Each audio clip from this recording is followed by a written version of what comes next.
Encore bonjour. Oui, c'est encore moi, comme d'habitude. Oui, j'ai pris l'habitude de venir vous raconter une histoire. En fait, cette histoire, c'est le récit d'une vie d'un personnage qui a vécu sur la Terre, qui est décédé et qui, la nuit, vient me contacter pour me dire « Viens, écris ce que fut ma vie ». Des fois, elle est bonne, elle est géniale. Puis des fois, malheureusement, ça fait grincer les dents. Bon, enfin, c'était la vie et elle était terminée. Et le personnage a payé la nuit éternelle. C'est fait pour ça. Voilà, je vais vous raconter cette fois un nouveau message qui va vous faire peut-être bien méditer. Du moins, je l'espère. Viens, m'avait-il dit, cette nuit-là. Et le premier coup d'ailleurs, c'est qu'il l'avait étonné. Moi aussi d'ailleurs, parce que souvent, j'ai du mal à me lever la nuit. Surtout en ce moment. Mais ce jour-là, enfin plutôt cette nuit-là, je me suis levé et j'ai écrit avec lui. Et voilà ce que cet esprit, ce frère me disait. Écoutez bien, j'étais célèbre sur la Terre. Très célèbre. En France, tout le monde me connaissait. J'étais à la télévision chaque jour, presque. Le dimanche, le midi, l'après-midi, le soir. J'étais partout. À la radio avec des interviews. Bref, on me connaissait. J'allais dans tous les endroits possibles. J'étais invité. J'étais le roi. Eh oui. Mais le roi, un roi bouffon. Eh oui, j'aimais faire rire, et j'aimais rire de mes rires. Eh oui, et j'avais un don extraordinaire. Je pouvais imiter toutes les voix de tous ceux qui venaient vers moi. Voilà. Eh bien, oui, j'étais un sacré luron. Je continue, disait l'esprit. Moi, eh bien, au tout début, avant d'être célèbre, j'ai compris beaucoup de choses. Que certaines fois, des hommes, des femmes ont des gros problèmes dans leur corps. Et oui, les gènes. Et ça venait d'une vie antérieure. Une personne qui avait vécu plusieurs fois de suite une femme sur la Terre, lorsqu'il devait devenir un homme, c'était la catastrophe parce que c'était un homme efféminé. Et sur la Terre, ça cause des complexes. Jusqu'au point parfois de se faire opérer. Pour les hommes, c'est la même chose. Et voilà. Et puis, il y a eu aussi, dans les gènes, certains besoins. Moi, c'était pareil. J'ai pas été transformiste, non. Mais j'avais besoin de comprendre.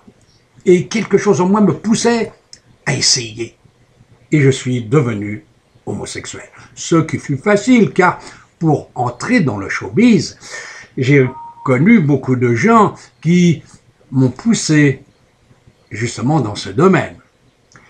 Et alors, très vite, je suis devenu une sacrée vedette. Eh oui, le roi. Et bien voilà, et oui, le roi. Très vite vedette, très vite malade, car j'ai attrapé la maladie la plus grave que l'on peut trouver sur Terre en ce moment, le sida. Et à cette époque, j'étais un précurseur, on ne savait pas trop ce que c'était, mais ça a vite dégradé. C'est l'horreur comme maladie, parce que on s'aperçoit un jour qu'on est défiguré. Alors on ne sort plus, on ne voit plus personne, on ne veut plus voir personne. Et je me suis enfermé. Alors au début, je me charriais moi-même de mes propres voix. Et puis un beau jour, en me regardant dans la miroir qui était devant moi, j'ai fait un énorme cauchemar la nuit suivante. J'ai eu peur, des angoisses, car mon visage se détériorait par la maladie grave qu'était le sida. J'avais été homosexuel. J'avais enfreint un commandement. Mais ça, je l'ai su qu'ici, parce que, un certain jour, j'ai vu apparaître devant moi un esprit. J'ai dit Jésus. Je ne savais pas vraiment si c'était lui, mais en fait, c'est quand il apparaît devant quelqu'un, on sait que c'est bien Jésus. Mon frère, avait-il dit, c'est fini pour toi. Tu n'as rien compris sur la terre. Tu avais un don exceptionnel. celui d'imiter toutes les voix de ceux qui venaient vers toi. C'était prévu que tu deviennes une super grande vedette. C'était prévu que tu aies une longue vie qui pouvait te faire connaître de nombreuses personnes. Et puis tu as dévié. Pourquoi as-tu dévié? Surtout dans ce domaine. Et la maladie, c'est un peu ta punition. Voilà, frère, pour toi c'est terminé. Et à ce moment-là, quand il m'a regardé dans les yeux, j'ai eu un froid dans le dos. Il a disparu d'un seul coup. Le souffle que ça a fait a retiré de mon corps, de ma poitrine, de mes poumons, le dernier souffle qui me restait de poumons très fragilisés par cette maladie. Et là, ce fut encore l'horreur, car j'étais mort sur la terre, mais j'étais de l'autre côté, comme l'on dit, et là j'ai vu mes erreurs.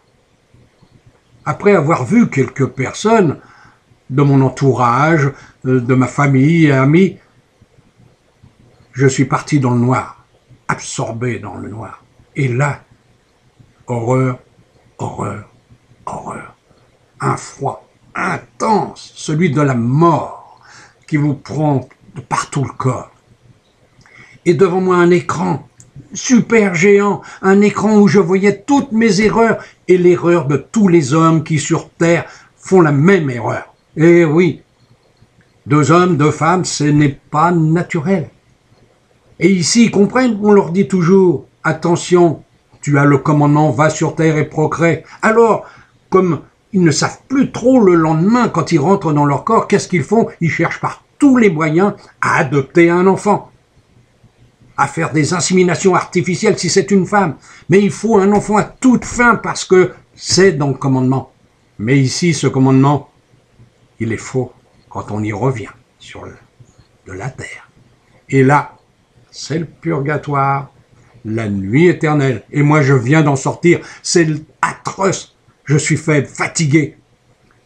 Mon guide vient de me dire que nous allons partir sur une planète pour me régénérer.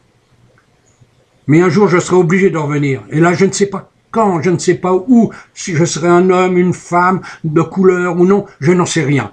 Mais un jour, je vais revenir. Et mon karma sera la tentation. Alors là, dur karma. Oui. Alors mes frères, faites attention. Je vous dis au revoir. Je vous dis adieu. Et à toi qui écris, mon ami, mon frère, j'espère que revenir te dire où je suis, quand je viendrai. Alors à bientôt peut-être. Merci d'avoir accepté d'écrire pour moi. Et cette confession que je viens de faire m'allège d'un poids énorme. Et je t'en remercie. C'est grâce à toi. À bientôt peut-être. Merci encore et à tous ceux qui auront une petite prière pour moi. Au revoir. Eh bien voilà. Oui, c'était un sacré luron. Il n'a pas voulu donner son nom, mais vous avez bien compris. Le pauvre, il a souffert. Comme doivent souffrir beaucoup de gens comme ça. Je ne critiquerai jamais personne. Jamais. Alors à tous, je vous dis à bientôt. Bonne méditation. Au revoir. Et prochainement, je vous donnerai un autre récit d'une autre histoire. Au revoir. Au revoir.